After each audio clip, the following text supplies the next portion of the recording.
Rescue और evacuate करवा रहे थे और ये अनाउंसमेंट भी कर रहे हैं। अनाउंसमेंट करने के साथ जो इनके कमांडिंग ऑफिसर हैं, कमांडर हैं, वो भी मौजूद हैं। अनाउंसमेंट करते हुए लोगों की आवाजाही पर पूरी तरीके से रोक लगा दी है। सामने की तरफ त्रिशूली नदी है और इसी के उफान की वजह से तेजी के साथ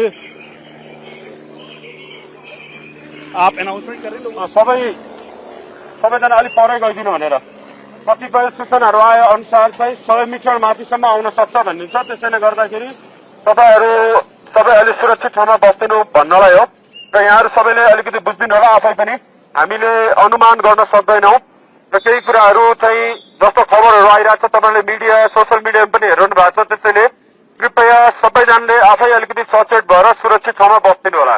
धन्यवाद। ये आप क्या कह रहे हैं 100 मीटर तक ऊपर तक आ सकते हैं कह रहा है। क्या जानकारी दी है? नहीं, अभी ये जो सोशल मीडिया में आए हैं उसमें कहा जा रहा है कि 6 मीटर तक ऊपर भी आ सकता है, इसलिए थोड़ा साइड में बैठना उचित रहेगा। यहाँ पर जो र्यूमर मॉन्गरिंग है उससे हिदायत दी जा रही है कि उससे बचा जाए। सोशल मीडिया की जानकारी के मुताबिक इन्होंने कहा, ये स्काउट कमांडर है, उन्होंने अनाउंसमेंट भी की कि 100 मीटर तक लहरें आ सकती हैं। एक बार ये तस्वीरों के माध्यम से आप त्रिशूली नदी देख लीजिए और इसी के तेज उफान पे जो आपको सामने का स्ट्रेच दिख रहा है, जहां पे पूरा बाजार था वो सब कुछ खत्म हो गया, सब कुछ वाइप आउट हो गया, वहां पर कुछ भी नहीं है। तेज उफान, तेज लहरें अभी बहुत तेज हैं। रसुआ यहां से 40 से 50 किलोमीटर की दूरी पर है। ये जो पूरा डिस्ट्रिक्ट है वो इफेक्टेड एरिया के तौर पर है और यहां पर चारों तरफ आपको जो इस समय त्रासदी की तस्वीर दिखाई दे रही है, इसे शब्दों में बयां करेंगे तो आपको ऐसा लग सकता है कि इस समय बहुत ही सुहानी ये त्रिशूली नदी लगा रही है, लेकिन ये तेज उफान है और इस उफान के साथ साथ जो घर थे वो सभी लोगों के घर बह गए। ये टापूनुमा पूरा बन गया है। जो यहाँ पे ब्रिज था, जो तस्वीरें आपने देखी, वो ब्रिज पूरा का पूरा ढह गया। आपने कभी ऐसा देखा था इस तरीके के हालात नेपाल में? कभी ऐसी कंडीशन हुई थी? Yeah, in the history, this one is like one of the biggest tsunami and blood flood we have ever seen. We have also came from little far to distribute some relief.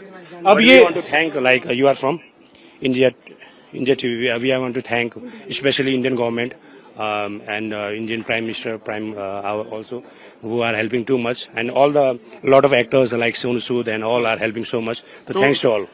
अब यहाँ पे जो लोग हैं, स्थानीय लोग, उनके घरों को तो खाली करवा लिया गया है। जो रिलीफ और रेस्क्यू के लिए यहाँ पर लोग आए हैं, उनको भी अब कहा जा रहा है कि वो इस समय रिलीफ और जो मटेरियल है वो ना बांटे। आप यही रहते हैं?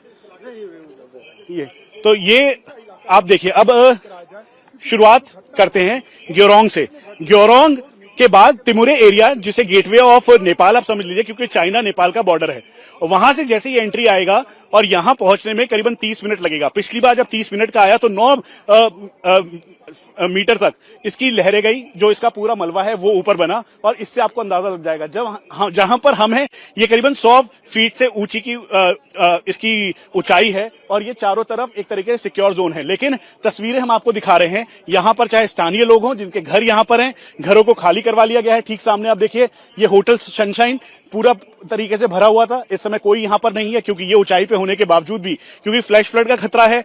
रेस्क्यू जो लगातार चल रहा था, करीबन 20 से ज्यादा हेलीकॉप्टर्स नेपाल आर्मी के जो चल रहे थे, उसके अलावा एडमिनिस्ट्रेशन के चल रहे थे, उन सभी को रोक दिया गया है क्योंकि वो रसुआ एरिया में जाकर लगातार रिलीफ और रेस्क्यू के काम में जुटे हुए थे। यहां तक कि हाइड्रो इलेक्ट्रिक पावर स्टेशन की जो तस्वीर हमने दिखाई, उस टनल के अंदर जो लोग थे उनको एक एक करके इवैक्यूएट करने का काम भी नेपाल आर्मी कर रही थी। तो ऐसे में अब से आधे घंटे बाद ये तस्वीर अलग होगी, ये संभवतः कहा जा रहा है। लेकिन एक बार फिर से हम कहते हैं, सोशल मीडिया के र्यूमर मॉन्गरिंग के चक्कर में बिल्कुल भी ना पड़े। जो Nepal army, Nepal air force, Nepal police जो आपको ऑफिशियल जानकारी दे रही है, उस जानकारी के मुताबिक ही इस पे यकीन करें।